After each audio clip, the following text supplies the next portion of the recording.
তুরস্কে মাত্র 7.8 এই মাত্রার ভূমিকম্প যদি শত শত হাজার হাজার বাড়িঘর মুহূর্তের ভিতরে ধ্বংস করে দেয়, আর কিয়ামতের ধাক্কা হবে 100 মাত্রার ধাক্কা।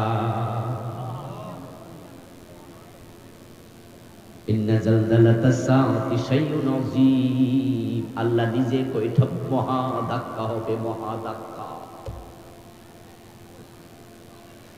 ও প্রিয় ভাই, ধাক্কায় কি হবে? এবার আল্লাহ তাআলা বলছে ইয়াউমা তারাউনাহা তাযহালু কুল্লু মুরদিআতিন আম্মা আরদাত ওয়া তাদাউ কুল্লু যাতি হামলিন হামলাহা। ও নবী, ও সাহাবারা, ও মুসলমানেরা শোনো, সেদিন তোমরা যদি থাকো, তোমরা নিজের চোখে দেখবে ওই ধাক্কার সাথে সাথে যত মায়ের পেটে বাচ্চা ছিল সবগুলো বাচ্চা মাটিতে পড়ে যাবে। কোন মায়ের পেটে আর বাচ্চা থাকতে পারবে না, এমন ধাক্কা আমি দেব, সব গর্ভপাত হয়ে যাবে। পশু পাখি যারা বাচ্চা দেয়, বিভিন্ন প্রাণী, হাতি বাচ্চা দেয়, ছাগল গরু বাচ্চা দেয়, ওট বাচ্চা দেয়, আমার ভাইয়েরা বাচ্চা দেয় মা, আমাদের বোনেরা, আমাদের মায়েরা, যত গর্ভবতী নারী, গর্ভবতী প্রাণী থাকবে কিয়ামতের ধাক্কার সাথে সাথে কারো পেটে আর বাচ্চা থাকবে না, সবগুলো লজ্জাস্থান দিয়ে বের হয়ে মাটির মাঝে পড়ে যাবে।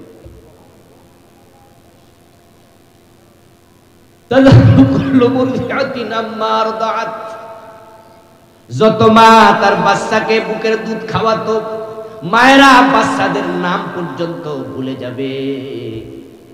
কোন মায়ের বুকে বাচ্চা দুধ খেত, এটা মা স্মরণ করতে পারবে না। উদাহরণটা, কথাটা আল্লাহ খুব চমৎকার বলেছেন। কারণ বাচ্চা যত ছোট থাকে মায়ের সাথে সম্পর্ক তত গাঢ় থাকে, বাচ্চা যত বড় হয় সম্পর্ক ধীরে ধীরে কমে। যখন বাচ্চা একবারে পিচ্ছি, তখন মা এটার বুকের সাথে লাগাইয়া ঘুমায়, তার পাশার উপরে ব্যাক সাইডের উপরে একটা হাত দিয়া ঘুমায়, পিঠের উপরে হাত দিয়া ঘুমায়, এতটাই কাছে রাখে। ওই ছোট বাচ্চাকে যদি খাটের মাঝে ঘুম পাড়াইয়া রান্নাঘরে মা যায়, একটা কান দাঁড়া করাইয়া রাখে, ওয়াও শব্দ শুনতে দেরি, দৌড় মারতে দেরি করে না। ওই বাচ্চা যখন কোলে থাকে, মা তাকে নিয়ে সব জায়গায় বেড়াতে যায়, দূরে কোথাও রাখে না। স্বামীর সাথে ঝগড়া হয়েছে স্ত্রীর, স্বামী যদি বলে আমার বাড়ি থেকে বেরিয়ে যা, বউ যদি বেরিয়ে যায়, কাপড় চোপড় সাথে করে যদি নাও নেয়, কোলের বাচ্চাটারে কোলে লইয়া দৌড় মারে। মা কোলের শিশুকে আলাদা করে ঘুমায় না, আলাদা করে থাকে না। কিন্তু কিয়ামতের ধাক্কার পরে কোন মায়ের বুকে দুধের শিশু ছিল, কোন মার মনেই করতে পারবে না, সব মা ভুলে যাবে।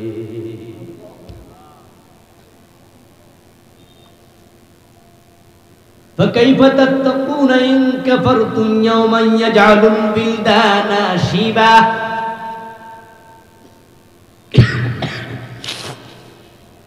কিয়ামতের ধাক্কা কত ভয়াবহ হবে আল্লাহ তাআলা আয়াতে কারিমাতে বলেন, শোনো, ওই সময় যত বাচ্চা শিশু দুনিয়ায় থাকবে, বিলদান ওয়ালাদুন শব্দের বহু বচন। ওলাদ বলা হয় যৌবন আসার আগ পর্যন্ত, যৌবন আসলে বলা হয় শাবাব। আর মোষ ওঠে নাই, দাড়ি ওঠে নাই, এমন বয়সী বাচ্চাদেরকে বলা হয় ওয়ালাদ, বহু বচন বিলদান। আল্লাহ বলে যত ছোট ছোট বাচ্চা থাকবে কিয়ামতের ধাক্কার দিন সবগুলো বাচ্চার মাথার চুল পেকে বুড়া হয়ে যাবে। এমন ধাক্কা আমি পৃথিবীকে দেব, সব বাচ্চা পর্যন্ত বুড়া হয়ে যাবে।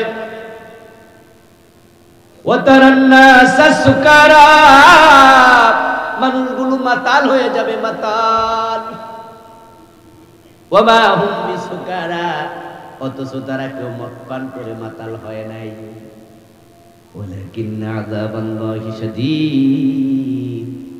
তাদের পাগলামির কারণ, মাতলামির কারণ, তারা আল্লাহর আযাব গজব, কিয়ামতের ভয়াবহতা নিজের চোখে দেখবে। ওই ধাক্কা কবে হবে আমরা জানি না, এই ধাক্কা কবে হবে আল্লাহ তার নবীকেও জানান নাই। কিয়ামত কবে হবে আল্লাহ তাআলা ইলম দুনিয়ার কাউকে দেন নাই। আকাশে যখন মেঘ জমে যেত, রাসূলুল্লাহ সাল্লাল্লাহু আলাইহি ওয়াসাল্লাম অস্থির হয়ে যেতেন, একবার ঘরে ঢুকতেন আবার বের হতেন, আবার ঢুকতেন আবার বের হতেন। যখন বৃষ্টি বর্ষিত হওয়া শুরু হতো রাসূল স্থির হয়ে বসতেন। প্রশ্ন করা হতো, ইয়া রাসূলুল্লাহ আপনি অস্থির কেন? রাসূলুল্লাহ বললেন, আকাশের মেঘ থেকেই কিয়ামত শুরু হয় কিনা, গজব শুরু হয় কিনা আমি জানি না, কিন্তু বৃষ্টি দেখার পর আমি বুঝেছি এটা রহমত, গজব না। এর মানে দাঁড়ালো রাসূল নিজেও জানতেন না কিয়ামত কবে। ইয়াসআলুনাকা আনিস সাআতি আইয়ানা মুরসাহা, ও নবী লোকেরা আপনাকে প্রশ্ন করবে কিয়ামত কবে। কুল ইন্নামা ইলমুহা ইনদা রাব্বি লা ইউজাল্লিহা লিওয়াক্তিহা ইল্লা হু, আপনি জবাবে বলে দেন কিয়ামতের ইলম আছে একমাত্র আমার আল্লাহর কাছে, আল্লাহ এটা কারো কাছে প্রকাশ করেন নাই, এটা যেই কোনো সময় শুরু হতে পারে। মা ইয়ানজুরুনা ইল্লা সাইআতান ওয়াহিদাতান তাখুযুহুম ওয়া হুম ইয়াখসিমুন, কিয়ামত যেদিন হবে হওয়ার এক সেকেন্ড আগেও দুনিয়ার মানুষ বুঝবেই না, বরং ওয়া হুম ইয়াখসিমুন, তারা সবাই ব্যক্তিগত কাজে রত থাকবে, ঝগড়া ফাসাদ করবে, লেনদেন করবে, কৃষক তার হাল চাষ করবে, দোকানদার তার পাল্লার মাঝে মালামাল তুলেছে, দুধ দহনকারী বালতিতে দুধ দহন করছে, শিক্ষক ক্লাসে তার ছাত্র পড়াচ্ছে, স্বামী স্ত্রী একসাথে ভাত খাচ্ছে, খাওয়ার জন্য লোকমা তুলেছে, এর মাঝে ধাক্কা আল্লাহ মেরে দেবে, খাওয়ার সুযোগ আর নাই। فلا يستطيعون توصية ولا إلى أهلهم يرجعون, কেউ তখন মুখের কথাটা অন্যকে বলার সুযোগ আর পাবে না, যে যেখানে ছিল ঘরে ফেরার সুযোগ আর নেই। আমাদের দেশে কে বা কারা কবিতা বানাইছে, কিয়ামতের 7 দিন আগে বাতাস থাকবে না, পাংখা দিয়া করলে বাতাস গায়ে লাগবে না, দুনিয়া হবে ফানা রে জমিন হবে তামা। কে বলেছে কথা? কিয়ামতের 7 দিন আগে বাতাস যদি না থাকে মানুষ তো বুঝে ফেলবে কিয়ামত এসে গেছে। বাতাস করবে পাখা দিয়া লাগবে না, মানুষ তো বুঝে ফেলবে কেন এমনটা হলো, কিয়ামত তো এসে গেছে। এই জাতীয় কোনো হাদিস তো নাই, বরং আল্লাহর বক্তব্য হলো হঠাৎ করে শুরু হবে, মানুষ নিজের মুখের কথাটা অন্যকে বলতে পারবে না, প্রত্যেকে ব্যক্তিগত কাজে রত, এর মাঝে কিয়ামত শুরু হবে। আল্লাহ মাঝে মাঝে জমিনে ধাক্কা দেয়, দিয়া বড় ধাক্কার ব্যাপারে সাবধান করে, কিন্তু মানুষগুলো সাবধান হয় না। এই জমিনকে আল্লাহ তাআলা ধাক্কা দিয়া বুঝায় দেয়, জমিনের মালিক তোমরা না, জমিনের মালিক আমি। এজন্য আমি জমিনকে লড়াইতে পারি, নাড়াতে পারি, ধাক্কা দেয় নড়ে ওঠে। যদি জমিনের মালিক তুমি হও তাহলে জমিনটা তুমি নাড়ায়া দেখাও, নাড়াইতে পারবেন? তাহলে আপনি যখন এই জমিন কার আমার, ওইটা কার আমার, ওইটা কার আমার, আমার আমার কইতে কইতে তো বুঝাইয়া দেন দেশটাই আমার আর আমার বাবা। মনে যা আসা তাই বলেন, তাই করেন, সাবধান, এ জমিনের মালিককে। আরে আপনি তো আপনার কানের মালিকই না, আপনি আপনার দেহের মালিক নয়। এই হাত আপনার কথায় নড়ে না, এই পা আপনার কথায় নড়ে না, আপনার কথা জমিন কি নড়বে? হাত আছে, পা আছে, চলতে পারে না, প্যারালাইজড হইয়া হাসপাতালের বিছনায় শুয়ে আছে, এমন লোক বাংলাদেশে আছে না নাই? এখন সে হাত পা নাড়াতে পারে না, অথচ আগে তো হাত পা কত নড়ছে। আল্লাহ বুঝাইয়া দিছে, আমি নাড়ানোর শক্তি দিছি, তুমি নাড়াইছো, আমি শক্তি কেড়ে নিয়েছি, এখন তোমার কথায় তোমার হাত আর নড়ে না। দেহের অনেকগুলো অঙ্গ আছে, আপনার কথায় লড়ে, হাত লড়ে, পা লড়ে, আপনার শরীর লড়ে, মাথা লড়ে, কিন্তু আপনার কান লড়ান দেখি, বাড়ি যায় প্র্যাকটিস করিয়েন।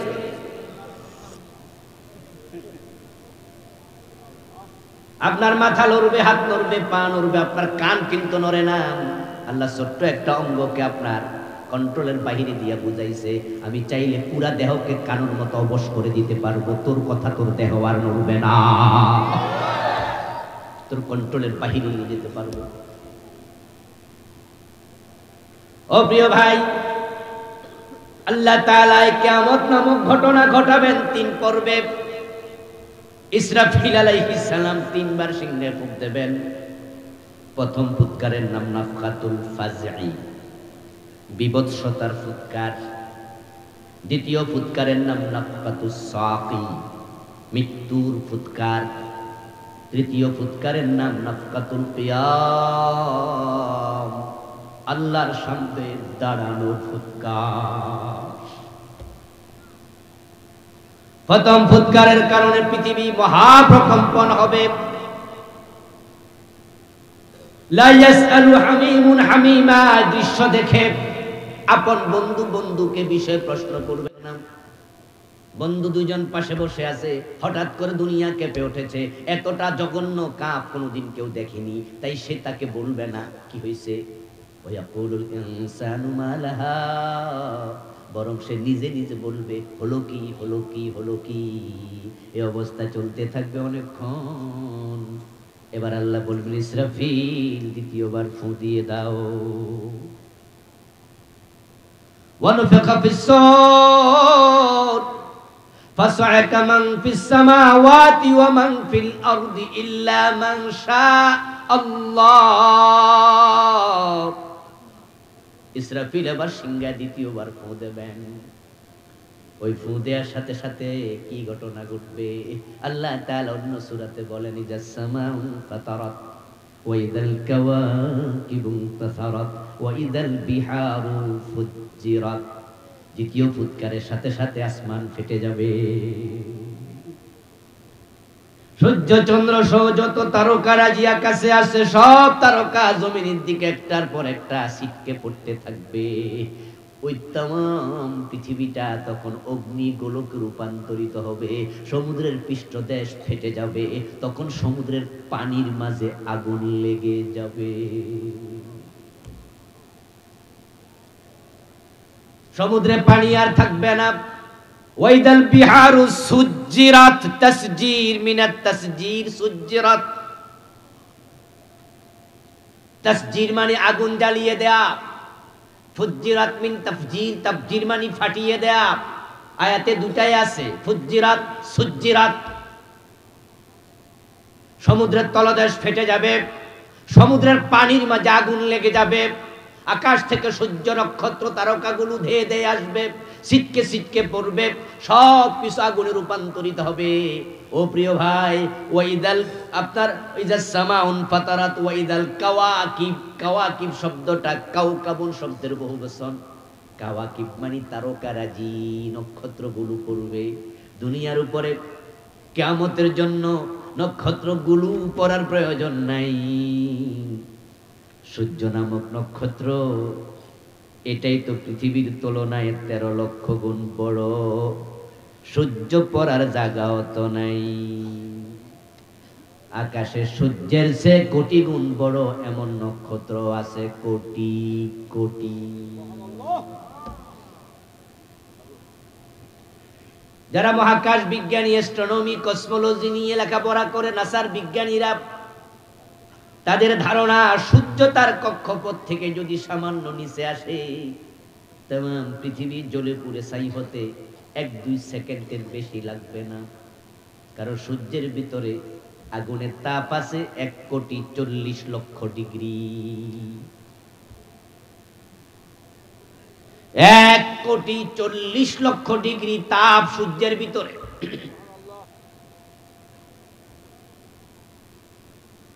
এই তাপ থেকে পৃথিবীতে তাপ আসে চৈত্র মাসে মাত্র বাংলাদেশে 33, 34, 35 ডিগ্রি।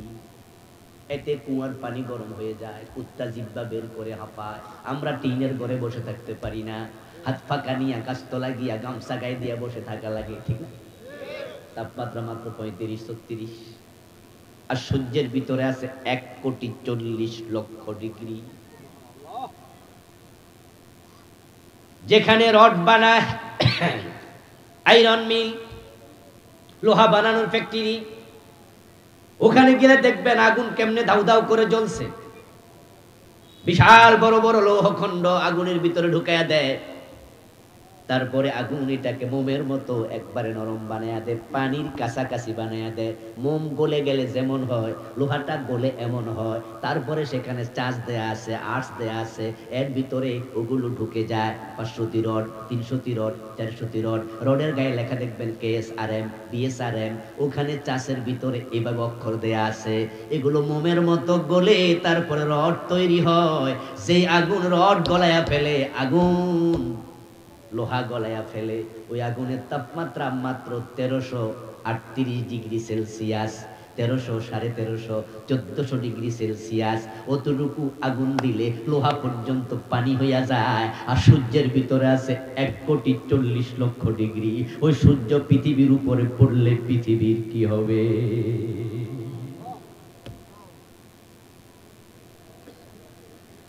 সূর্য একা পড়বে না, অসংখ্য নক্ষত্র, যত নক্ষত্র আছে একটার পর একটা আকাশ থেকে পড়ে যাবে জমিনের উপরে ছিটকে। ওয়াইদাল কাওয়াকিবুন তাসারাত। এজন্যই আল্লাহ বলেন ফাসায়কা মান ফিস সামাওয়াতি ওয়া মান ফিল আরদ ইল্লা মান শাআল্লাহ। যখন তারকাগুলো পড়বে দ্বিতীয় ফুৎকারের পরে, তখন আকাশ জমিনে যত মাখলুক আছে সব মরে যাবে। বেঁচে থাকার মতো কোনো পরিবেশ আর নাই। আকাশের ফেরেশতারা পর্যন্ত মরে যাবে। ইল্লা মাশাআল্লাহ। তবে আল্লাহ যাদেরকে বাঁচিয়ে রাখতে চান শুধু তারা বেঁচে থাকবে। আয়াতে কারিমার ব্যাখ্যায় পাওয়া যায় শুধুমাত্র 12 জন ফেরেশতা তখন বেঁচে থাকবে। জিবরিল, মিকাইল, ইসরাফিল, মালাকুল মউত আজরাইল এবং আরশ বহনকারী 8 জন। এই 12 জন ফেরেশতা বেঁচে আছে, আর কেউ নাই। দুনিয়াতে কোনো মাখলুক নাই, আসমানেও ফেরেশতা নাই, কেউ নাই। জিন মানুষ সব শেষ, সব ফেরেশতা পর্যন্ত শেষ। এবার আল্লাহ বলবেন, ও মালাকুল মউত, বেঁচে আছে কারা বলো? যদি আল্লাহ ভালো জানেন, আজরাইল রিপোর্ট করবে, আল্লাহ আমরা 12 জন। আল্লাহ বলবে, আরশ বহনকারী ফেরেশতাদের জান কবজ করো। ওই 8 জনকে আল্লাহ বাঁচায়া রাখলেন। বাঁচায়া রাখা আল্লাহ বললেন, বুঝালেন যে আমার ক্ষমতা আছে, ইল্লা মান শাআল্লাহ, আমি চাইলে বাঁচাতে পারি। ইব্রাহিম আলাইহিস সালামকে আগুনের ভিতরে বাঁচাইছে কে? জোরে বলুন না কে? ওই 12 জন ফেরেশতাকে আগুনের ভিতরে বাঁচায়া রাখবে কে?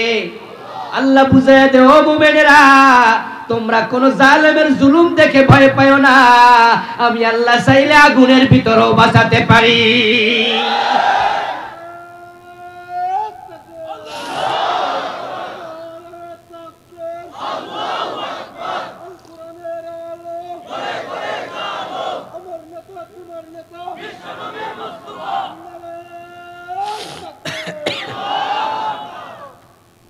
আমার বন্ধু, এর মাঝে আমাদের জন্য শিক্ষণীয় আছে, আছে না নাই? আল্লাহ চাইলে বাঁচানোর ক্ষমতা আল্লাহর আছে কিনা? তো আমাদের দুশমনদের দুশমনি আগুনের চেয়ে আরো জঘন্য নাকি? সুতরাং ভয় পাওয়ার কোনো কারণ নাই।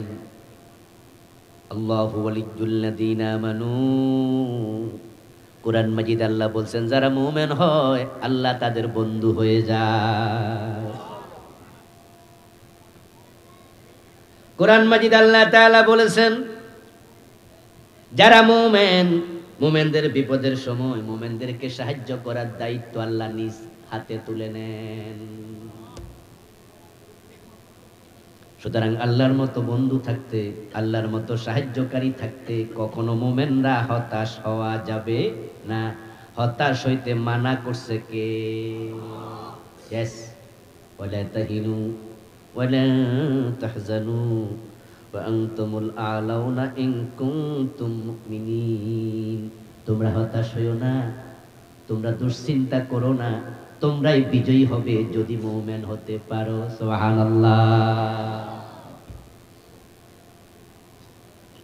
ওয়া কানা হাক্কান আলাইনা নাসরুল মুমিনিন। আল্লাহর কেমনে বুঝাইতো? কত সুন্দর করে আল্লাহ বলে দিলেন, মুমিন যদি হও মুমিনদেরকে সাহায্য করা আমি আল্লাহর দায়িত্ব। তবে আল্লাহর একটা সুন্নাহ আছে, নীতি আছে, নিয়ম আছে। নিয়মটা হলো আল্লাহর সাহায্য সেখানে শুরু হয়, মোমেনদের চেষ্টা যেখানে শেষ হয়। ইব্রাহিম নবীকে আল্লাহ সাহায্য করছে আগুনে পড়ার পরে।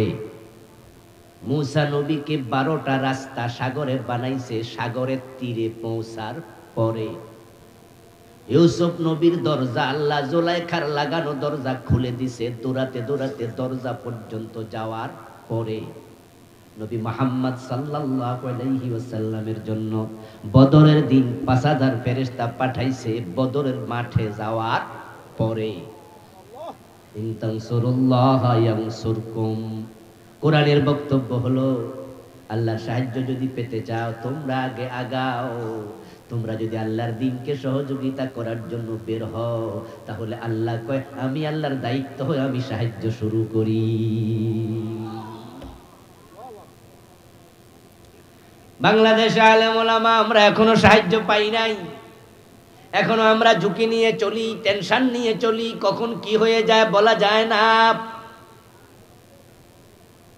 আমরা সাহায্য না পাওয়া প্রমাণ করে আমাদের চেষ্টা এখনো শেষ হয় নাই। সুতরাং মাঠ ছেড়ে দেয়া যাবে না, আল্লাহর জমিনে তার দিন কায়েমের চেষ্টা চালায়া যেতেই হবে। আর আমাদের সাহায্য আল্লাহ তাআলার পক্ষ থেকে আসবে যখন আল্লাহ দেখবেন আমার বান্দাদের চেষ্টা শেষ হয়েছে। চেষ্টা শেষ হওয়ার আগে সাহায্য পাওয়ার সম্ভাবনা কম, তাই চেষ্টা চালাতেই। এখন যাদের ভালো লাগবে না তারা থেমে যান, থেমে গেলে জাহান্নাম। আর যারা চান যে না আমরা জান্নাতে যেতে চাই, আপনাকে জান্নাতের পথে দৌড়াতে হবে। দৌড়াতে যাইয়া দিনের বিজয় খাদিজা দেখে মরে নাই, সুমাইয়া দেখে মরে নাই, দিনের বিজয় আমির হামজা দেখে মরে নাই। এমনও তো হতে পারে আপনার শাহাদাতের পরে দিনের বিজয় হবে।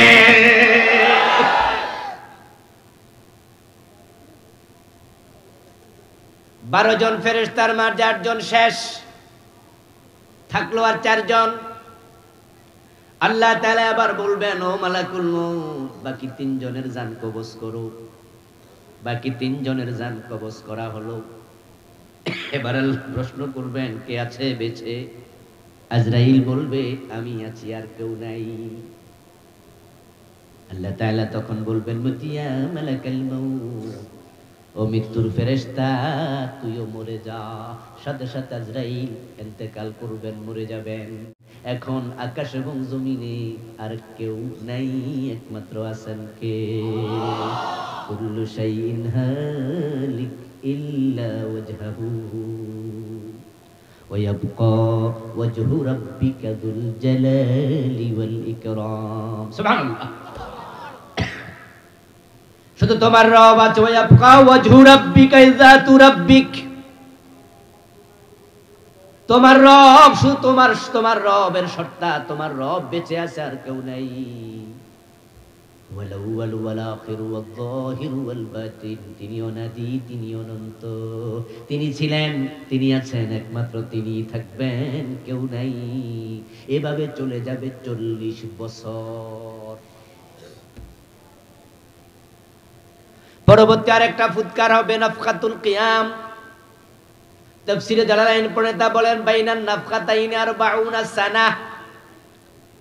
পরবর্তী ফুৎকার এবং এই ফুৎকারের মাঝখানে 40 বছর পৃথিবীতে কিছু নাই, কোনো মাখলুক নাই, কোনো আওয়াজ নাই, বাতাস নাই, আওয়াজ করার মতো কেউ নাই, কোনো মাখলুক নাই, শুধু আল্লাহ আছেন, শুধু আল্লাহ। এক সময় তিনি ছিলেন, কিয়ামতের সময়ও তিনি থাকবেন, পরে আবার নতুন করে তিনি মাখলুক বানাবেন। তিনি হযরত ইসরাফিল আলাইহিস সালামকে প্রথম আবার বানাবেন, বানাইয়া সিংহাটা আবার বানাইয়া তার মুখে দেবেন, বলবেন ইসরাফিল এবার সিংহায় আর একটা ফুৎকার করো। আওয়াজ দিয়া পড়েন সুবহানাল্লাহ। সুম্মা নুফিখা ফীহি উখরা ফাইযা হুম কিয়ামুন ইয়ানজুরুন। আল্লাহ বলেন ইসরাফিল এবার সিংহায় ফু দেবে। সিংহায় ফু দেওয়ার সাথে সাথে আদম থেকে কিয়ামত পর্যন্ত, প্রলয় পর্যন্ত যত মানুষ দুনিয়া আসছে সবগুলো মানুষ কবর থেকে উঠে দাঁড়াইয়া যাবে। এটার নাম নাফকাতুল কিয়াম। ফাইদা হুম কিয়ামুন ইয়ানজুরুন। তারা দাঁড়াবে, দাঁড়াইয়া তারা এরম করে দিক সেদিক তাকাবে। নতুন এক জায়গা, আগে তো এমন জায়গা দেখি নাই। আকাশ নাই, জমিন নাই, পাহাড় নাই, পর্বত নাই, গাছ নাই, পালা নাই, কিছু নাই। কবর থেকে উঠেছে, নতুন এক দৃশ্য তারা চোখে দেখছে। হফাতান ওয়া উরাতান ওয়া গুরলা।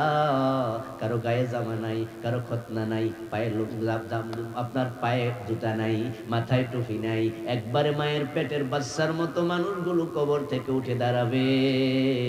ইয়াসলাউনাহা ইয়াউমাদ্দিন ওয়া মা হুম আনহা বিগাইবিন। একজনও সেদিন গায়েব থাকতে পারবে না, পালাতে পারবে না, পলানোর কোনো সুযোগ নেই। ফাঁকিবাজি যত আছে এখানে করো, সেখানে ফাঁকিবাজির কোনো রাস্তা। তাই সাবধানে ফাঁকিবাজি করিও। উঠতে হবে তোমাকে। সব মানুষ হাজির। এবার একটু নিজেরে নিজে প্রশ্ন করুন তো, তাদের মাঝে আপনি আছেন না নাই? উঠতে হবে আপনাকেও। কবর থেকে মানুষগুলো যখন উঠে দাঁড়াবে, ওয়াইদাল কুবুরু বুসিরাত আলিমাত নাফসুম মা কদ্দামাত ওয়া আখারাত। কবর ফেটে যাবে, কবর থেকে তোমাকে দাঁড় করানো হবে, সেখান থেকে তোমাকে তোলা হবে। মিনহা খালাকনাকুম ওয়া ফিহা নুঈদুকুম ওয়া মিনহা নুখরিজুকুম তারাতান উখরা। এই জমিন থেকে তোমাকে বানানো হয়েছে, জমিনে আবার তোমাকে গেঁথে দেয়া হয়েছে, তারপর জমিন থেকে তোমাকে আবার তোলা হবে। মানুষগুলো উঠবে, তিন ভাগে বিভক্ত হবে। قال النبي صلى الله عليه وسلم يحشر الناس يوم القيامة ثلاثة أصناف صنفا مشاة وصنفا ركبانا وصنفا على وجوههم। মানুষগুলো তিন দলে বিভক্ত হবে। মানুষগুলো একদল কবর থেকে উঠে দাঁড়াবে, দাঁড়ানোর সাথে সাথে অদৃশ্য একটি শক্তি তাকে ধাক্কা মারবে, ফোর্স করবে, সামনে যা, সামনে যা। তখন হেঁটে হেঁটে উলঙ্গ তারা হাসরের ময়দানের দিকে যাবে। আল্লাহ হাসরের ময়দানটা তামা দিয়া বানায়া রেডি করে রাখছে। তারা সবগুলো মানুষ চারিদিক থেকে চারিদিক থেকে চারিদিক থেকে। আপনারা যারা মক্কায় গেছেন, মক্কায় যখন আজান হয় তখন মক্কা ঘরের চারিদিক থেকে মানুষ ঢোকে, ঠিক না? চারিদিক থেকে আসে। মদিনায় যখন আজান হয় দেখবেন যে চারিদিক থেকে মানুষ আসতেছে। নির্ধারিত একটা জায়গা মক্কা। এক রাকাত নামাজের মূল্য 1 লাখ রাকাত। সুবহানাল্লাহ। মদিনায় 1 রাকাত 1000 রাকাত। 50,000-এর রওয়ায়াত আছে, সেটা দুর্বল। 1000 একটা সহিহ। মক্কাটা 1 লক্ষ। তাই সবাই সওয়াবের জন্য দৌড়াচ্ছে, চারদিক থেকে মানুষ আসতেছে। ঠিক যখন ইসরাফিল সিংহায় ফু দেবে, কিছু মানুষ পৃথিবীর চারিদিক থেকে অদৃশ্য শক্তির ফোর্সের কারণে হেঁটে হেঁটে তারা হাসরের ময়দানের দিকে যেতে থাকবে। ওরা হলো পদাতিক বাহিনী। ওয়াসিনফান রুকবানার একদল বড় সৌভাগ্যবান মানুষ, যারা কবর থেকে উঠবে, উঠে দেখবে কবরের পাড়ে জান্নাতের গাড়ি দাঁড়ায় আছে। আল্লাহ ফেরেশতা পাঠাইয়া দিচ্ছে। তারা জান্নাতের একটা বাহন নিয়ে কবরের পাশে এসে দাঁড়াইছে। কবর থেকে উঠবে, তার গায়ের মাঝে ফুলের পাপড়ি ছিটায় দেবে, গলার মাঝে জান্নাতি ফুলের মালা দেবে। আহলান সাহলান মারহাবা ইস্তেকবাল জানাবে, শুভেচ্ছার স্বাগতম তাকে বলবে, অতি আদর করে যত্ন করে জান্নাতের গাড়িতে উঠাবে। ওই গাড়িটা চলতে চলতে আরশে আজিমের নিচে গিয়ে থামবে।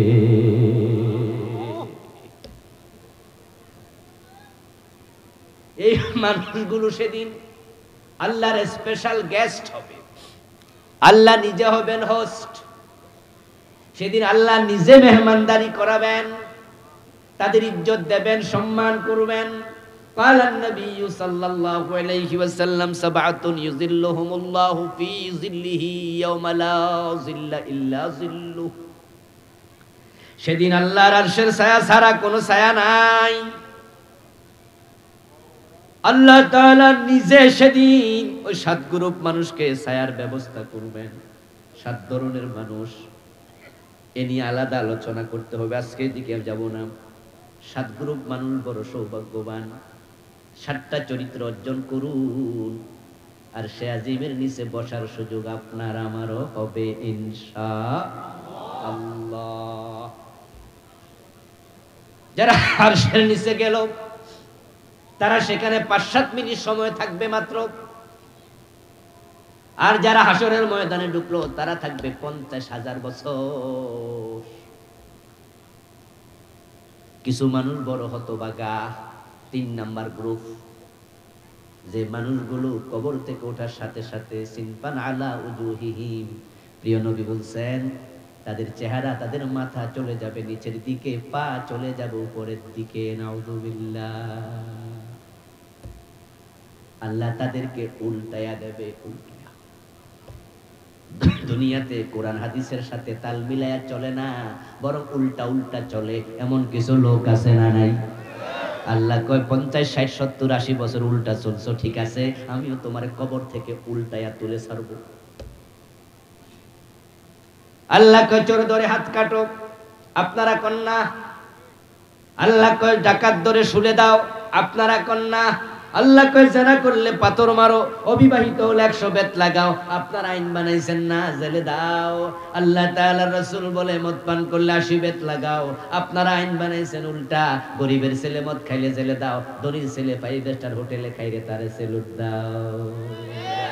ওর কোনো বিচার টিচার নাই, দরকারই নাই।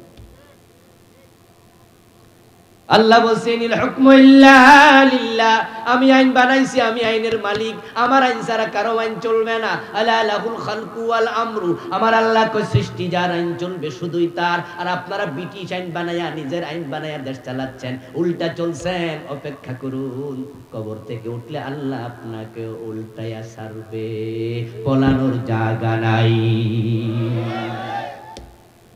ইন্না রাব্বাকা লাবিল মিরসাদ, ও নবী, যারা উল্টা চলে তাদেরকে শুনায়া দেন, তোমার রব ঘাটিতে অপেক্ষা করছে, যাইবার জায়গা নাই। মন মতো চলছেন, মন মতো চালাচ্ছেন, জুলুম করছেন, অত্যাচার করছেন, ক্ষমতার বাহুদুরি দেখাচ্ছেন, দেখান। আমার আল্লাহর নাম সাব্বার, তিনি দারুণ ধৈর্যশীল।